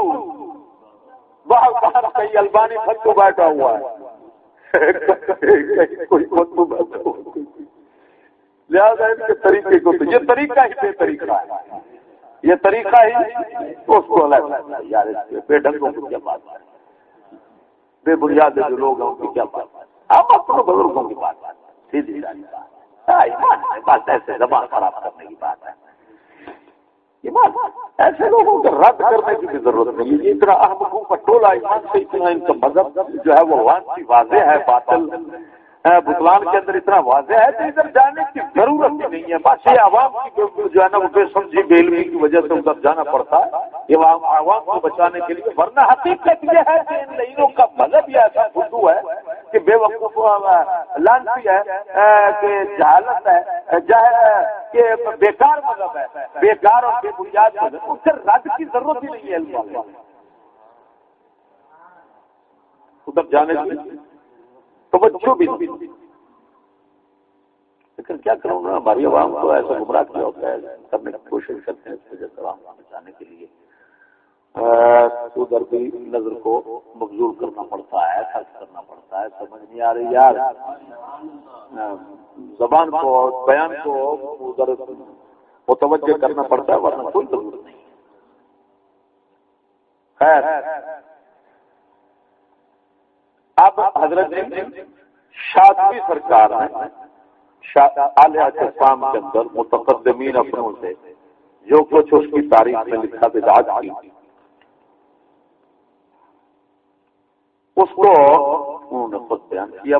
جو لکھا ہے وہ میں آپ کے سامنے رکھتا ہوں، تو اس کا خلاصہ وہی ہے جو انہوں نے نکال کر رکھ دیا ہے 3 چیزوں کے اندر۔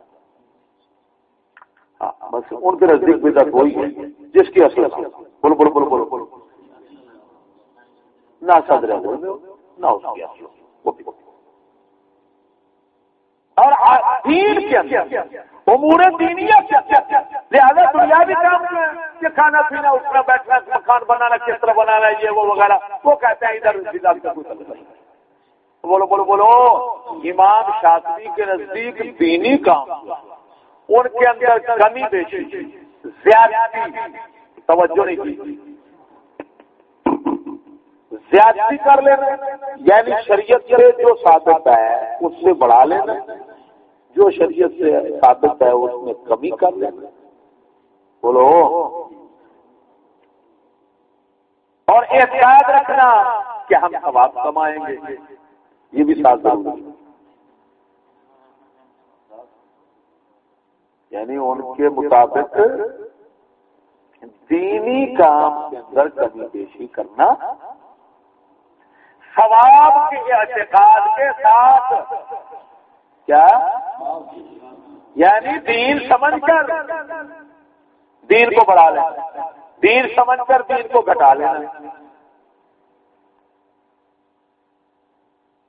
وہ اس کمی بیشی اپنی کو دین سمجھنا۔ بولو بولو، جب تو اس کی بنیاد دین میں ہوئی نا، اس کی کوئی اصل دین میں ہوئی نا۔ یہ امام شاذلی رحمہ اللہ اور ان کے متقدمین جو حضرات تھے نا، مالکی، ان کے نزدیک بدعت یہ اسی اصول، اسی تاریخ پر انہوں نے پھر بدعت کے تمام احکام جو ہے نا ان کو مبنی کیا ہے، ان کو متفرع کیا ہے، اور اسی پر ہی ان کی عمارت پیدا کی ہے۔ سمجھیے،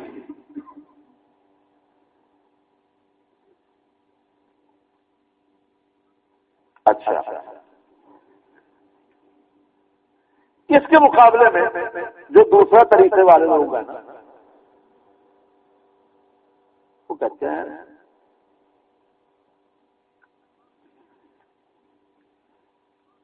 کہ جو پہلے زمانے میں نہ ہو، ادھر وہ ہے جو پہلے نہ ہو، پہلے زمانے میں نہ ہو، بعد میں پیدا ہوا ہو۔ توجہ ذرا،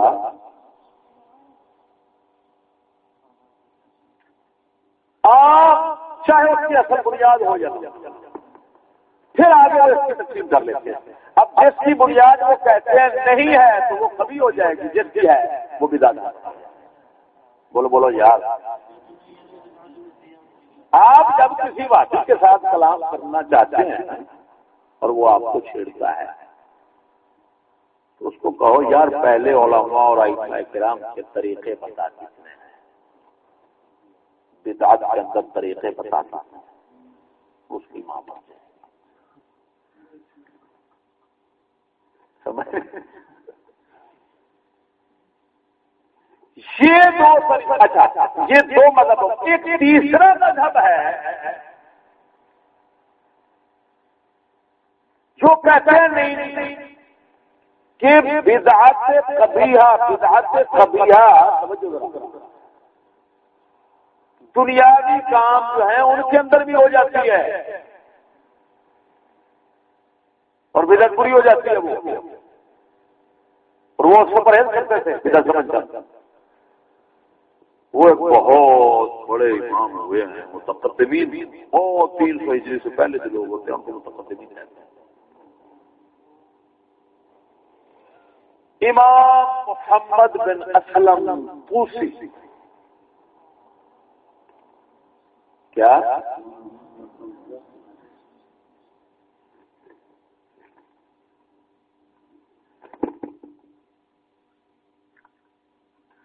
وہ آتا چاندنے کو اور حضور سید عالم صلی اللہ علیہ وسلم کے طریقہ جو طریقہ مبارک تھا،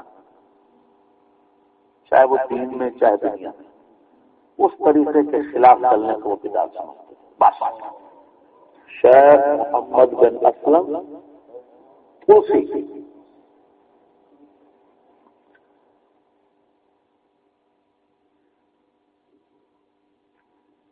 اس بات کے اندر، بدعت کے بات کے اندر، ان کا لقب میرے نزدیک غالل غلال ہے۔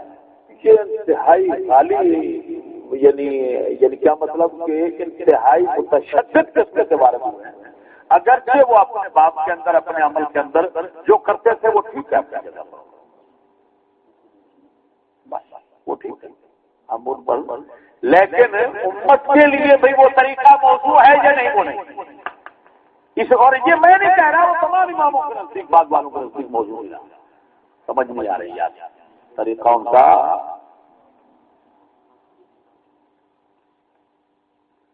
ان کے لیے موضوع تھا، ہم نے کیا بالکل، لیکن ان کا طریقہ دیگر امت کے لیے موضوع۔ اسلام میں اتنا حرج، پتہ نہیں حالات کیا کیا، یہاں تک بھی ذہن میں رکھنا، قسمیہ کہہ رہا ہوں کہ یہاں تک حالات اور زمانے کے تبدیلی سے احکام بدل جاتے ہیں کہ رسول اکرم صلی اللہ علیہ وسلم کی زندگی شریف کا جو طریقہ مبارک ہے، بعض اوقات جو دنیاوی اعتبار سے ہے، بعض اوقات اس کو چھوڑنا واجب بھی ہو جاتا ہے، محض اس وجہ سے کہ حالات نہیں ہے، زمانہ نہیں ہے، وہ دور نہیں ہے۔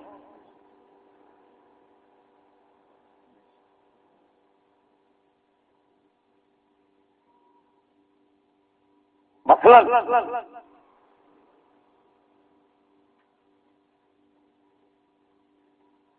کھانے پینے اور رہنے کے اندر اتنا سادگی آپ صلی اللہ علیہ وسلم کی وہ ہم کو ملتی، اگر ہم اس پر تشدد کریں اور گھر میں یہ تمام چیزیں نافذ کریں اور طریقہ وہی اپنائیں، ہمارا اس وقت جینا محال ہے جن حالات میں ہم جی رہے ہیں۔ گھر والے بگڑ جائیں گے، اس وقت ان کو اچھا کھلا اچھا پہنا کر بھی اگر گھر میں رکھ لینا تو یہ بہت بڑی بات ہے۔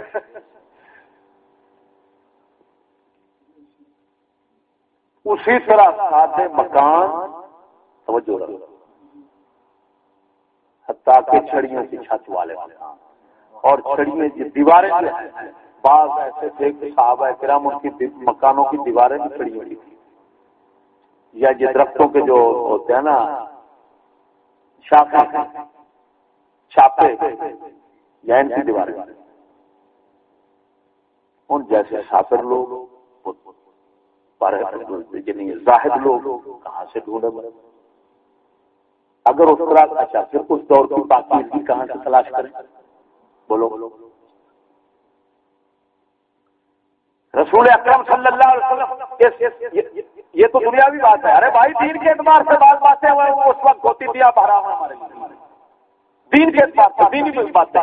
مثلا عورتیں نبی اکرم صلی اللہ علیہ وسلم کے زمانے جماعت آپ صلی اللہ علیہ وسلم کے پیچھے نماز پڑھنے جاتی تھی. آپ نے روک دیا ایسے کہ نہیں عید کے دن نکال دیا جاتا تھا گھر پر وہی نماز عید کے جا کر پڑھتی تھی. لیکن ہمارے فقہاء تمام اس بات پر متفق ہیں کہ بعد میں جو ہی دور بدلا انہوں نے کہا حرام ہے اور کھانا. بلکہ فقہاء کیا صحابہ کرام نے روکا, حضرت فاروق اعظم نے روکا, اما عائشہ صدیقہ نے تصدیق اس کی تائید کی, تمام صحابہ نے تائید کی. فرمایا ان کے حالات بدل گئے. اگر رسول اکرم ان کی جگہ ہوتے وہ بھی منع کر دیتے. یہ کہا ہے نا صحابہ کرام نے اتفاق کیا نا, حضرت عمر کے ساتھ اتفاق کیا نا صحابہ کرام نے اس بات پر. اگر غلط ہوتی تو اتفاق کیسے کرتے؟ سب کا اتفاق اس بات کی دلیل ہے کہ حالات بدلنے سے دینی احکام بھی بدل جاتے ہیں اور دنیا بھی آتی ہے.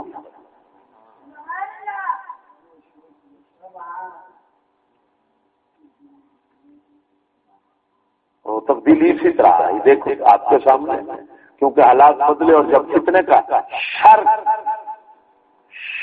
کا وقت تھوڑا سا آیا تو انہوں نے سمجھ لیا کیا بات ہوگا نا کہ وہ عورتیں نہیں سمجھ میں.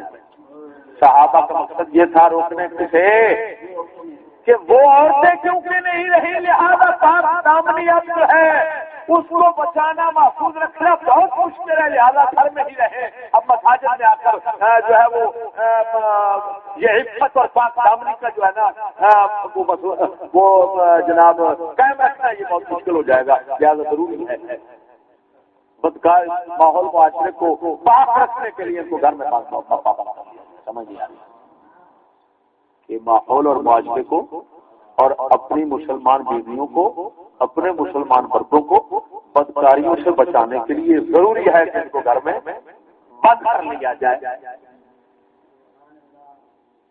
یہ تو دینی امور کی بات ہے. ارے بھائی اب ہم بنیادی امور کے اندر بھی اسی طرح کی سختی کریں. ہمارے گھر میں کون بسے گا, کون ہمارے ساتھ رہے گا, کوئی رہنا دوبارہ نہیں کرے گا. اس وقت یہ بجلی وغیرہ جو کچھ ہے انہیں دنیاوی سہولتوں کے اندر رہ کر یہ ہماری عورتیں ہمارے بال بچے ہمارے گھر میں رہیں, ہے جی ہمارے ساتھ رہیں تو یہ بڑی بڑی غنیمت کی بات ہے. اور ہمیں وہ سختی کریں تو شاید محمد بن اسلم اپنے دور میں بجا دیا جو اپنے ساتھ انہوں نے کیا تھا وہ ٹھیک کیا تھا, لیکن امت کے لیے موضوع نہیں سمجھا گیا. ان کے طریقے کو اس وجہ سے چھوڑ دیا گیا. یا سمجھو بات سمجھ نہیں آ رہی. اور محمد بن اسلم توسی رحمہ اللہ کوئی عجیب عام آدمی نہیں ہے. ذرا ان کی تاریخ جو ہے وہ تھوڑی سی آپ کے سامنے رکھتا ہوں تاکہ عظمت ظاہر ہو جائے. یہ میرے سامنے کتاب ہے سیر اعلام النبلاء امام ذہبی رحمہ اللہ. بولو بولو بولو. ان کی پیدائش کے متعلق بتا رہے ہیں امام ذہبی 180 ہجری کے اندر میں وہ پیدا ہوا. 100 کتنا قریب زمانے کے ہیں مجھے تو جو لگتا ہے جیسے تب تابعین میں ہو جائیں گے, کیونکہ 100 ہجری کو آخری تابعی گئے ہیں. کتنا ہجری کو اور 180 کے ارد گرد یہ تب تابعین میں ہو جاتے ہیں. چلو اتباع تب تابعین میں ہو جائیں گے. 12 سنیے پھر یہ لقب ان کو کیا دے رہے ہیں, الامام الحافظ الربانی شیخ الاسلام, یہ لقب دیے ہیں. توجہ ذرا. امام ابو عبداللہ الحاکم نیشاپوری جو ہیں وہ صدرک حاکم والے, انہوں نے کہا کان من ابدال المتبعین للہ تعالی, یہ ابدالوں میں سے جو ہمیشہ آثار یعنی نبی اکرم صلی اللہ علیہ وسلم کے طریقے احادیث اور ان پر چلنے والے پورے باس. توجہ نہیں کی. آگے سنیے ان کی عظمت کا اندازہ اس قول سے لگائیے جو اب میں پیش کر رہا ہوں. امام اسحاق بن راہویہ، اسحاق بن راہویہ مجتہد ہے، جیسے امام اعظم ابو حنیفہ ہیں شریعت کے امام، اسی طرح وہ بھی امام ہے. امام احمد بن حنبل کے ساتھ ساتھی ہیں اسحاق بن راہویہ. راہویہ اور راہ جاننا راہ وہی راہویہ. تو امام اسحاق بن راہویہ سے پوچھا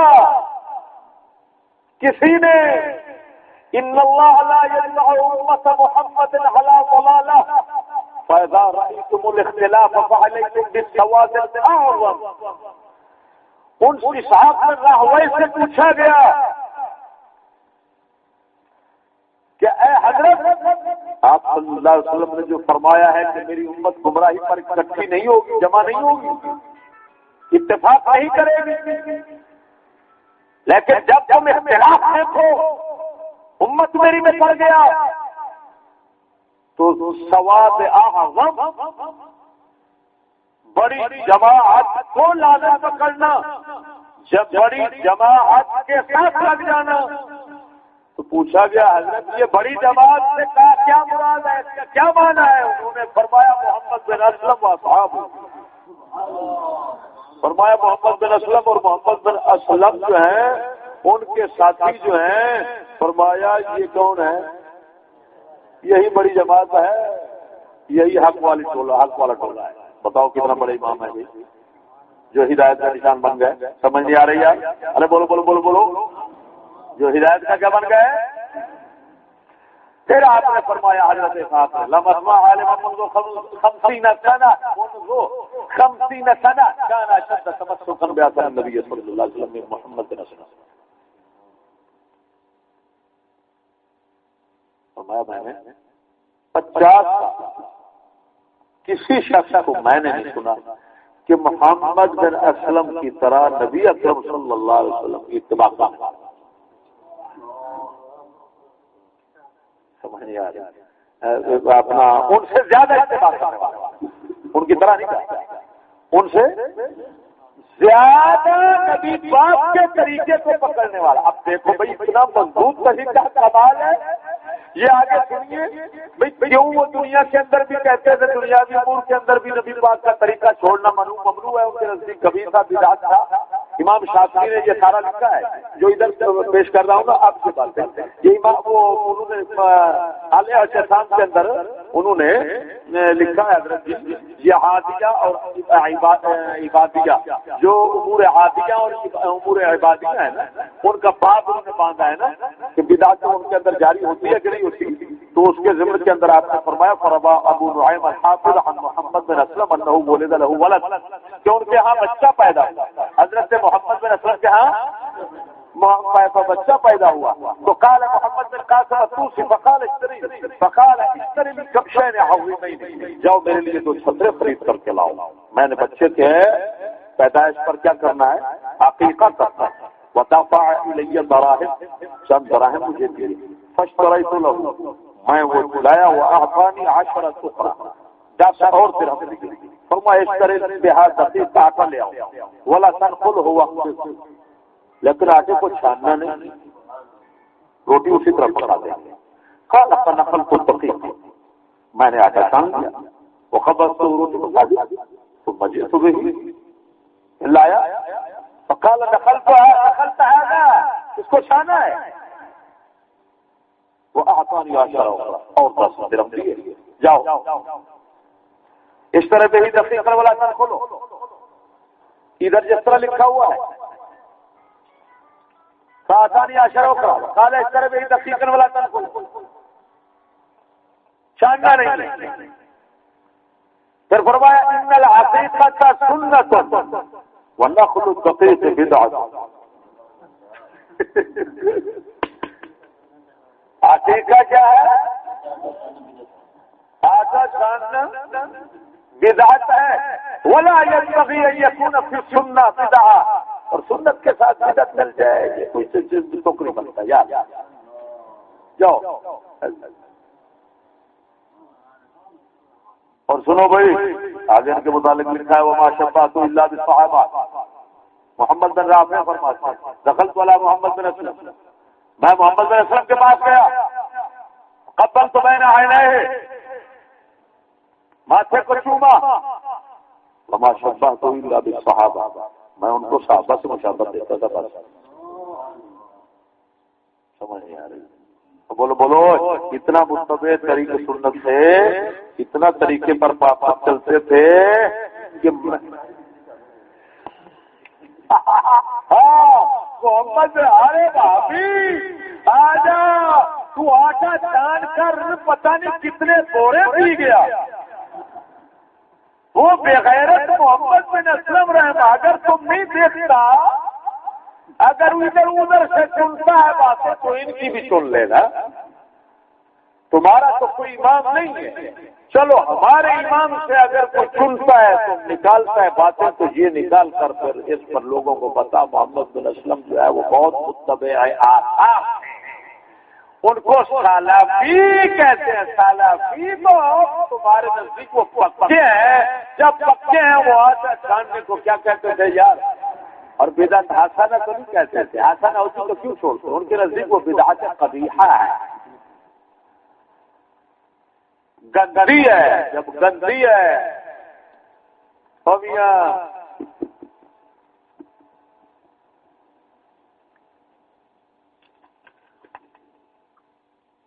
تو وہاں بھی کیوں اب بندی ہے؟ بولو یہ کیوں فند فریب کرتا ہے؟ اس بندی کو گاؤ چل. اور اسی ضمن میں ایک بات کروں گا، توجہ سے کہیں سبحان اللہ. یہ دیکھیں امام سید راہبی سید اعلام النبلاء کے اندر لکھ رہے ہیں، یہ ضمن استطراء سے بات نکال رہا ہوں، موضوع کے حوالے سے نہیں ہے، کہ عبداللہ بن طاہر اس وقت کے حاکم تھے، جس طرح وزیر امیر ہوتے ہیں، امیر علاقے کا امیر حاکم، یعنی حاکم علاقے کا حاکم، ملک کا نہیں. پھر محمد بن اسلم فرماتے ہیں مجھے اس نے گرفتار کرنے کا حکم دیا تھا، جب میں پکڑ کر اس کے پاس پیش کیا گیا لم اسلم علیہ بالکبرى، کیونکہ وہ حاکم تھا اور پورا طریقہ رسالت پر حاکم نہیں تھا. میں نے جا کر اس کی اس عمارت اور حکومت کی وجہ سے اس کو سلام کیا. وقال عمدت ملا رجل من اهل القبلة فكفرتموه. لگتا یوں ہے جیسے عبداللہ بن طاہر ہے نا، یہ یعنی اہل سنت مذہب پر نہیں تھا، ان پر حاکم بھی تھا. اس نے کہا ایک عالم اللہ شخص کو یار تم ایسے کافر قرار دے دیتے ہو. فقیل قد كان ما انهي الى الامير، جو امیر تک بات پہنچائی گئی ہے نا، یہ ایسے ہی کسی نے کہا. ابن طاہر نے کہا شراک نعلی، توجہ،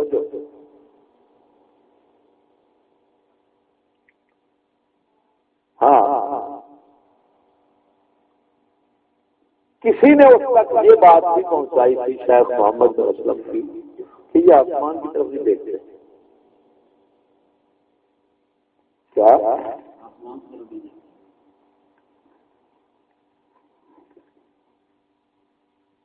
اچھا، تو اس نے کہا شراک نعلی عمر بن خطاب خیر منک، عمر بن خطاب کے جوتے کی قسمیں جو ہے نا اے محمد بن اسلم تیرے سے افضل ہے. وہ سر اوپر اٹھاتے تھے آسمان کی طرف، تو نہیں دیکھتے. فقل کو براتی حد رائل السماء، اور میں نے آسمان کی طرف سر اٹھایا ہے تھوڑی دیر تک. ملم اللہ رأسی السماء وهل ارجو الخير الا ممن في السماء، میں تو آسمان والے رب سے ہی خیر کی توقع رکھتا ہوں، میں اوپر کیوں نہ دیکھوں؟ ایسے دیکھ رہا ہوں خیر ادھر سے اترتی ہے، مسلمان کی خیر اور ہر کسی کی خیر ادھر سے. تو میں کیوں نہ دیکھوں؟ لیکن میں نے محمد بن اسماعیل سے سنا اور انہوں نے سفیان ثوری سے سنا. سفیان ثوری کہتے تھے النظر فی وجوہ معصیت، کہ یہ جو تمہارے جیسے بدکار حکمران ہوتے ہیں نا، ان کے منہ کو دیکھنا گناہ ہے. میں اس وجہ سے نہیں دیکھتا تو میں ایسے دیکھ رہا ہوں تاکہ تم یہ سر اٹھ کر تمہارے منہ پر نہ پڑ جائے. کیا سمجھ نہیں آ رہی؟ اور یہاں پر لکھا ہوا فی رأسی امامۃ کبیرۃ فضیلۃ، ایک اور قصے کے اندر لکھا ہوا ہے. اسی عبداللہ بن طاہر کے ساتھ ایک اور قصہ واقع ہوا ایک اور، تو اس کے اندر لکھا ہوا ہے کہ میں جب گیا اس کے پاس تو میرے اتنا بڑی پگ تھی. فی رأسی امامۃ کبیرۃ فضیلۃ، بڑا امام تھا جی، طویل امام تھا. سبحان اللہ.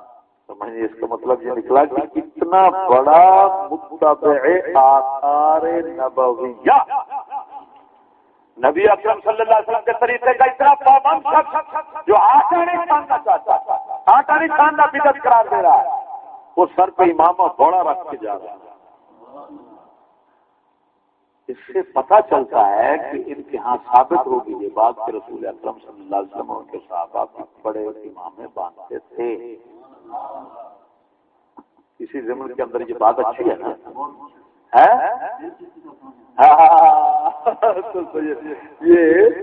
یہ میں تصوف میں رہتا تھا کہ بڑا امامہ جو ہے اس کا ثبوت کہیں سے ہے یہ نہیں ہے. یہاں سے میں نے یہ راز پایا ہے کہ بھئی جب اتنا بڑا طریقہ محمدیہ کا پابند شخص ہے تو اس کے پاس ضرور یہ پہنچا ہوگا کہ آپ صلی اللہ علیہ وسلم نے بڑا امامہ باندھا ہے اور صحابہ نے باندھے ہیں، تو اس وجہ سے فرمایا لی فی رأسی امامۃ کبیرۃ فضیلۃ. یہ شیخ محمد بن اسلم کا ذکر جو ہے وہ 12ویں جلد کے اندر سے اعلام النبلاء کے اندر یہ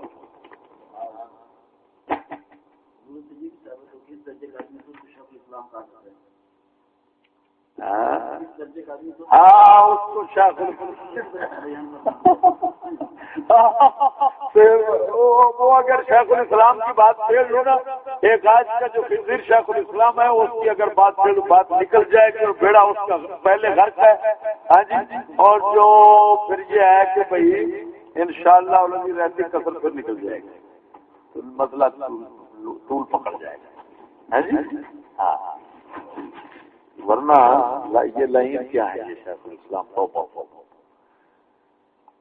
ارے سمجھ آ گئی کہ نہیں آئی؟ یہ چیز آپ نماز پڑھتے ہیں جی، نماز کے بعد پھر انشاءاللہ آگے چلیں گے. 3 طریقے آپ کے سامنے رکھ دیے. ایک طریقہ شافعیہ اور متقدمین مالکیہ کا، دوسرا شافعی حنفیہ کا، تیسرا شیخ محمد بن اسلم کا. سمجھ نہیں آ رہی؟ چوتھا ایک طریقہ پھر آگے رکھوں گا. ہاں جی. تو جا کر پھر فیصلہ کروں گا کہ ان طریقوں میں سے جو عمدہ طریقہ ہے وہ کیا ہے.